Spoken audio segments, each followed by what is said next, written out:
Yo, book nerds! Today we're going to talk about one of the most famous stories of all time. We are going to talk about Hamlet by William Shakespeare. Now, I have read the story myself twice. I am doing this review right now because my students just read it in class, and I reread some parts of it, but not the whole thing, but it made me really want to talk about it with you guys as well, because it was so fun to talk to my students about this play. This play is largely considered Shakespeare's masterpiece, and for good reason. It is a work of art, for real. There is no doubt in my mind why this play has survived the test of time. This is one of Shakespeare's tragedies, so if you want a little background on tragedy, go watch my video on the Wheel of Fortune for some context there. But basically, in a nutshell, this is a sad story. It is going to end badly, and so be prepared. So what's going on in this? Basically, we have Hamlet, who is the Prince of Denmark. Hamlet's father, the King of Denmark, old Hamlet, Hamlet Sr., the king, dies, and instead of the throne going to Hamlet as it should, Hamlet's 30 years old, he should be able to take over the throne. For some reason, it is decided that Claudius, who is the king's brother, Hamlet's uncle, Claudius is going to marry Hamlet's mother, Gertrude, and be king instead of Hamlet. And so that's what's kind of going on at the beginning of the play. Hamlet is mourning his father's death, and he's upset about this very speedy marriage of his mother to his dad's brother, his uncle. So, they got married a month after Hamlet's father died. So, it's pretty fast. That whole setup is clearly an allusion to Henry VIII having married Catherine of Aragon when she was first married to Henry VIII's brother. He died, and then Henry VIII married her, and that was the whole basis for their divorce. This is a little history lesson, was that he shouldn't have married his brother's wife. And William Shakespeare is alluding to this. He's looking down on Gertrude marrying her husband's brother. And so it's a very clear comparison that this marriage is bad, that Henry VIII's marriage was bad. So, in Shakespeare's time, this was all very fresh with Henry VIII, so he's being a little political here, but it's very clearly an allusion to that he's supporting the crown, that Henry VIII was right to divorce Catherine of Aragon because he shouldn't have married his brother's wife. And so in Hamlet, we see that Hamlet is upset that his mother married her husband's brother, and he's looking down on it. It's wrong. It's incestuous. It's not really incestuous, but that's the way it's depicted. It's wrong. Some themes from the story might be not taking action makes matters worse. An eye for an eye makes the whole world blind. Things aren't always as they appear. Those would be some themes of this story. So back to the plot. Like I said, we're coming into Hamlet mourning his father's death. It's been 2 months since his father died, 1 month since his mother got hastily remarried, and Hamlet's upset. Well, when we start the play, there is this ghost, and this ghost is showing up at night, and he's shown up to a couple guards. They say, this looks like the ghost of old King Hamlet, the one that died 2 months ago. And they tell Horatio, who's a friend of Hamlet, and Horatio tells Hamlet about it, and they work some things around so that Hamlet sees this ghost that looks like his dad. And this ghost, which may or may not be his father's ghost, says that I am old King Hamlet, and I was murdered by Claudius, your uncle, and you need to avenge me. So that's kind of the setup. So the rest of the play is about Hamlet trying to figure out if that's true and whether or not he should or should not avenge his father's death. And avenging his father's death would mean killing his uncle. I want to dive in a little deeper with this, so spoiler alert that I may spoil some things for you if you don't want to know more than that. I do think this play is wonderful and you should read it and or watch it performed.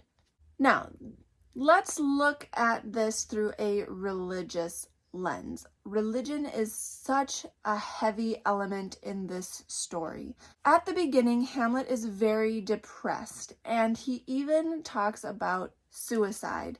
In Act 1, Scene 2, Hamlet has a soliloquy where he's talking about how awful he feels. He says, "Oh, that this too sullied flesh would melt, thaw, and resolve itself into a dew, or that the everlasting had not fixed his canon 'gainst self-slaughter. O God, God, how weary, stale, flat, and unprofitable seem to me all the uses of this world."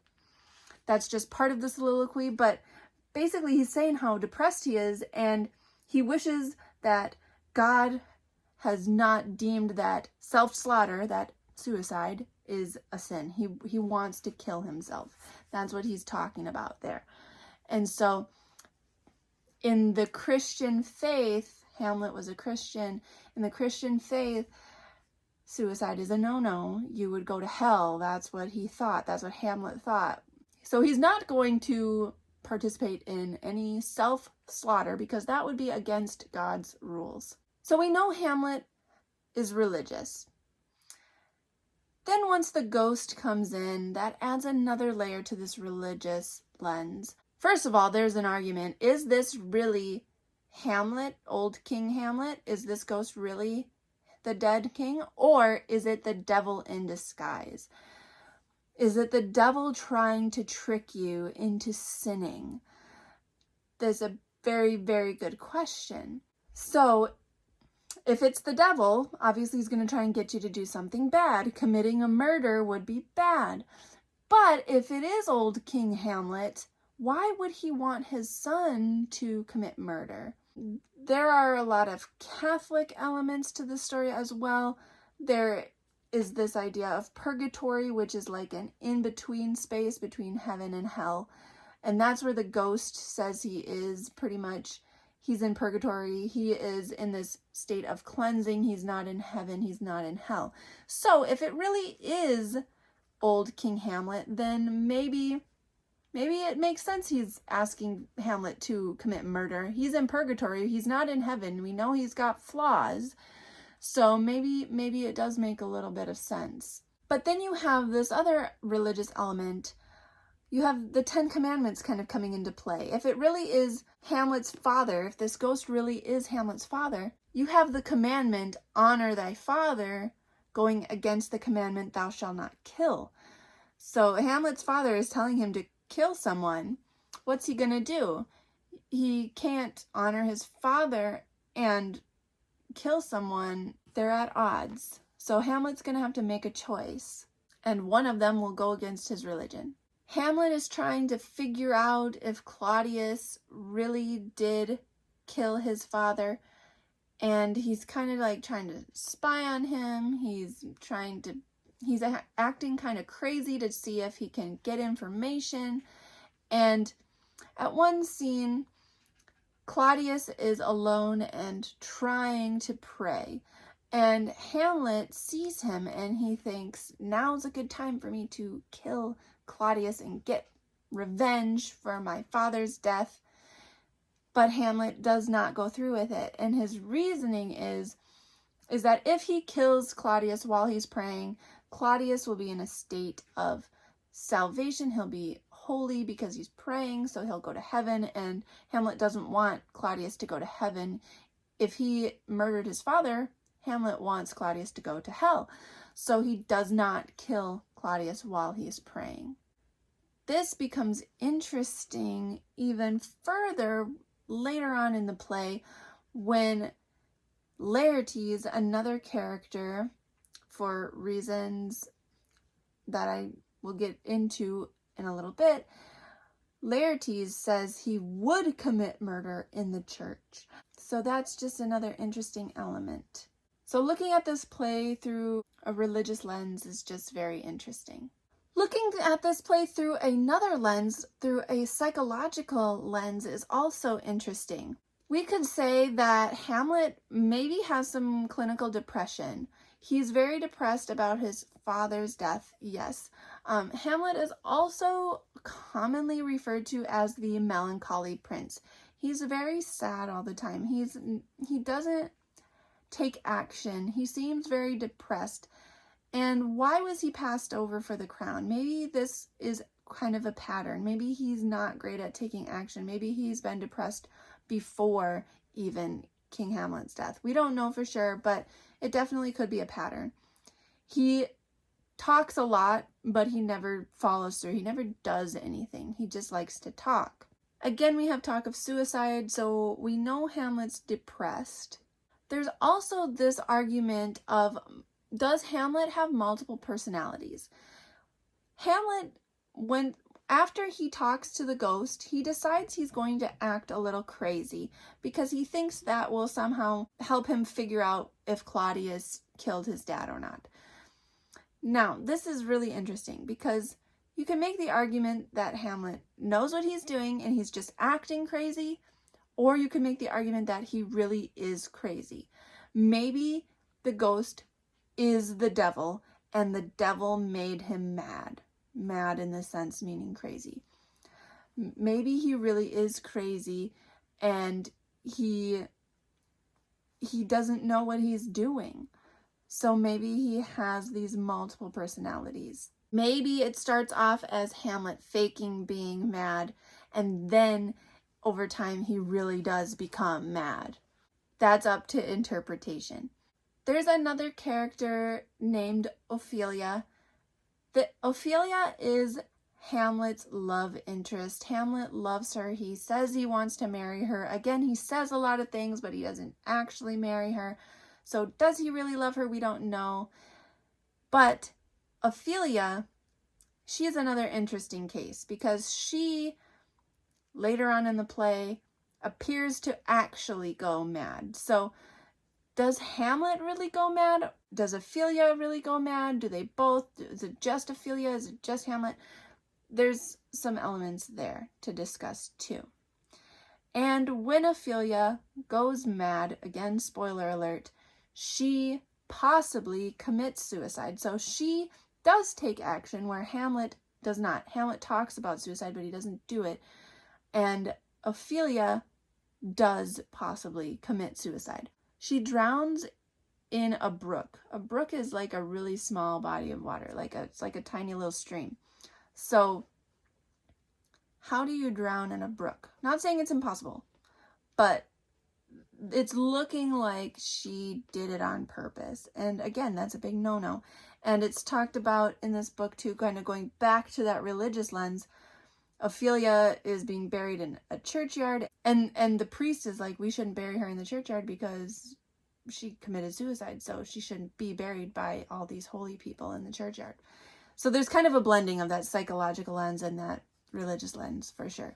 Again, there are countless parallels throughout this play. You have Hamlet being mad, Ophelia being mad, Hamlet talking of suicide, Ophelia actually committing suicide.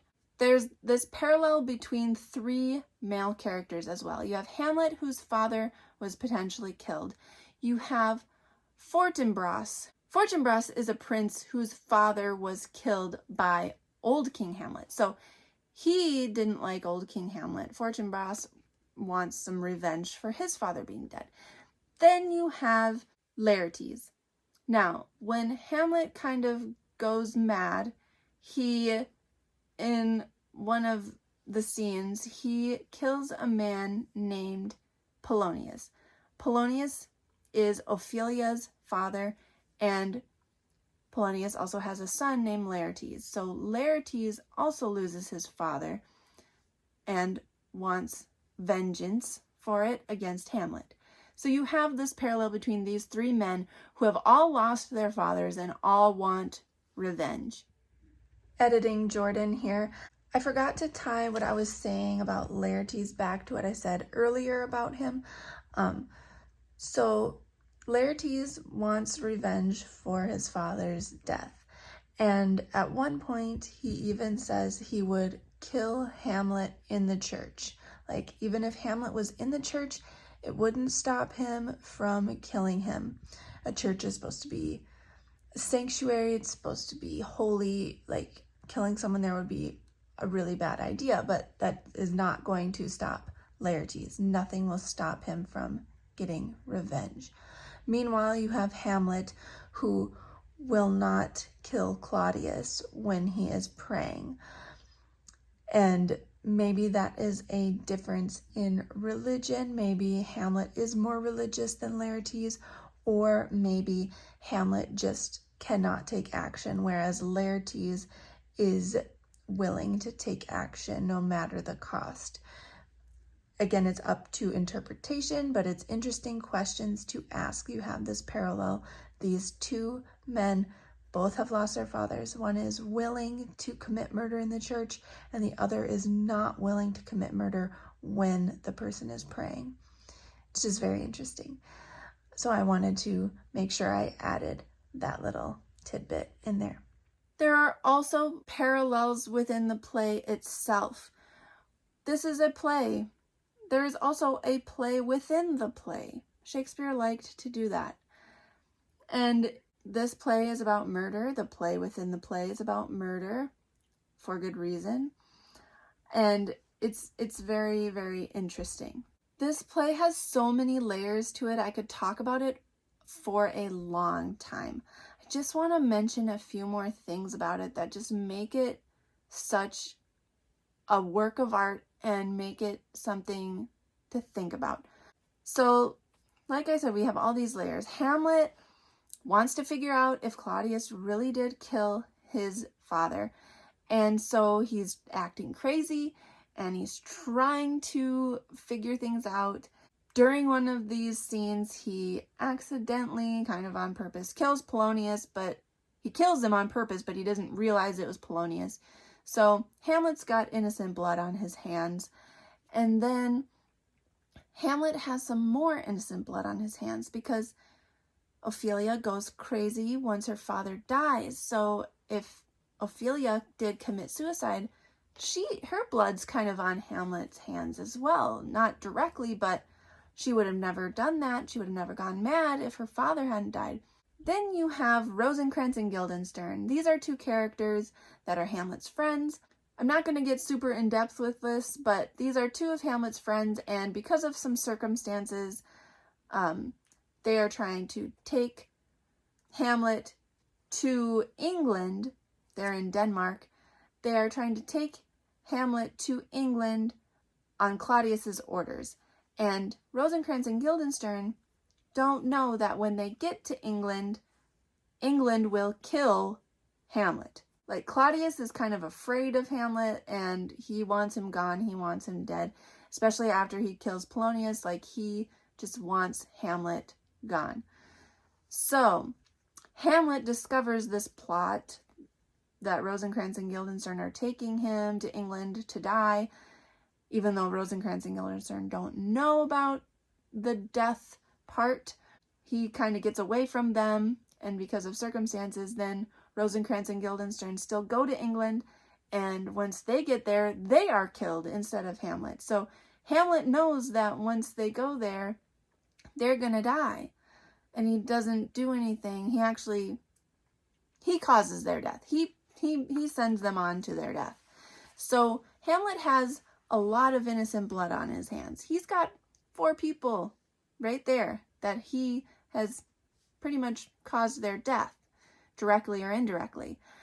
And then you have Claudius, who maybe killed old King Hamlet. That's only 1 innocent death. So who's really more guilty? Or is Claudius responsible for all of the deaths, even the deaths that Hamlet has caused? Because if Claudius hadn't killed the old king, then Hamlet wouldn't have killed all these people. There's so many layers. There's so many layers. Another layer to talk about is the iambic pentameter used in this play. Shakespeare uses iambic pentameter throughout the whole play. Usually it is the gentry that are speaking in iambic pentameter. The kings, queens, the nobles, the higher class people speak in iambic pentameter. Hamlet speaks in iambic pentameter for the most part. 10-syllable lines, etc. There are some peasants in the play. They speak in prose. They do not speak in iambic pentameter. This kind of shows the difference between the higher class and their more refined speech versus the lower class and their coarse speech. However, on the surface it might seem like that, but when you really look deep into it, some of the nobility, they are dumb. Even though they speak really nice, they are dumb. And then you have the peasants who are actually really, really smart, and their lines are some of the wittiest in the entire play. There is a scene with some grave diggers who are peasants, and they're kind of like comic relief. They are so witty with what they're talking about, and they're really smart. Like one of their lines, they talk about, what kind of person builds the strongest structure? Oh, it's the grave digger, because graves last until Judgment Day. The scene where Hamlet comes upon the gravediggers is also interesting because they're very witty. Like Hamlet asks them, whose grave is this? And the gravedigger says, it's mine, because he made it. So I mean, it is his, but it's not for him. And then Hamlet says, well, is it for a man or a woman? And the gravedigger's like, neither.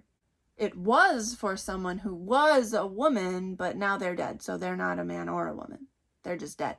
Like, they're very literal and very witty, and it's a very, very interesting scene. They also, in that scene, talk about how when you die, death's kind of the great big equalizer. Everyone dies. Even Julius Caesar, Alexander the Great, they die. They become the earth. Their body gets eaten by worms.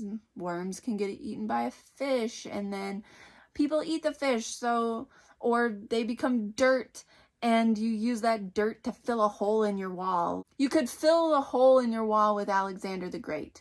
Like, it's a very interesting idea that this circle of life, this great equalizer that death is, we all die, we all will, it's that whole Christian idea of we are dust, and to dust we shall return. Editing Jordan here again. I forgot to add something that I wanted to add. Back to the prose versus the iambic pentameter. I said that Hamlet mostly talks in iambic pentameter except for when he's acting mad. Then he switches to prose. So you can always tell like what mindset he's in. If he's speaking in iambic pentameter, he is in a good state of mind. If he is speaking in prose, then he is acting mad, or maybe he really is mad, and that's why he's speaking in prose. So that stands out. And likewise, when Ophelia goes mad, she no longer speaks in iambic pentameter, she speaks in prose. So that's another similarity. Maybe since she went mad and is speaking in prose, maybe that's a sign that Hamlet really is mad, since he is also speaking in prose. There's that debate to be had, or maybe he's just imitating it and he's not really mad. We don't know. That's up for interpretation and debate. That is all. I wanted to add that. Again, I could talk about this book so much, but I feel like I've thrown so much information at you that I should leave it at that. I just want to end with some famous lines from this story. There are so many famous lines that you probably have heard some of these, and this is where it comes from. Frailty, thy name is woman. That's from Act 1, Scene 2. In Act 1, Scene 3, you have this line, this above all, to thine own self be true, and it must follow as the night the day, thou canst not then be false to any man. So be true to yourself. Something is rotten in the state of Denmark. That's right at the beginning. That's Act 1, Scene 4. Though this be madness, yet there is method in it. That's Act 2, Scene 2. I'm sure you've probably heard people say there's method to my madness. Comes from here. The play's the thing wherein I'll catch the conscience of the king. Act 2, Scene 2. The lady doth protest too much, methinks. That is from Act 3, Scene 2. Probably the most famous line. To be or not to be, that is the question. And because of iambic pentameter, it is to be or not to be, that is the question. Because every other syllable is stressed. So that's in Act 3, Scene 1. To be or not to be, that is the question. But anyway, there are other famous lines in this story. Those are just some of them, but this play is a masterpiece. If you haven't read it, you should. And I have not seen it performed, and I want to so bad. I suggest reading it first and then going to see it because it'll help you with some of the language. I recommend that with every Shakespeare play. These editions are great. They have great notes, scene summaries, and everything. Hamlet has been adapted so many times. The Lion King is probably the most famous Hamlet adaptation. Then you have things like The Sons of Anarchy. That TV show is an adaptation of Hamlet. It was inspired by Hamlet. Hamlet permeates so much. If you want to get some of those illusions, you should read Hamlet. It has influenced so much today. Again, this is a tragedy, so go into it knowing there is not going to be a happy ending. So, forewarning on that. This was so much fun to read with my students. They were flabbergasted by certain things, and it was fun watching them want to act it out. They actually would ask, can we read out loud? Can we have parts? Can we act this out? It was fun. It was so, so fun. I was so happy that they were getting into it.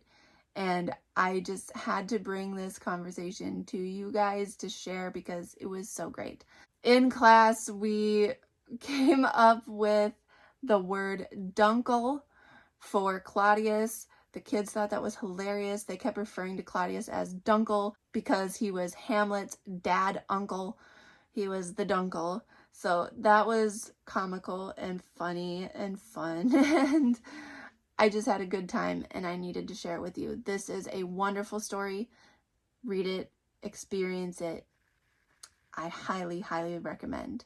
Anyway, that is all my thoughts on Hamlet. I could talk longer, but I'm going to leave it at that. There are so many layers to the story. So many lenses you can look through, more than just the ones I talked about. So many lenses, so many parallels, so many layers, so many questions to be asked, so many different interpretations about this story. You can read it 100 times and probably not uncover everything. It's wonderful. Anyway, that is all I have for you guys today. Hit that like button and subscribe. Don't forget to drop down in the comments and let me know your thoughts on Hamlet, and I will talk to you there. Thanks for talking books with me.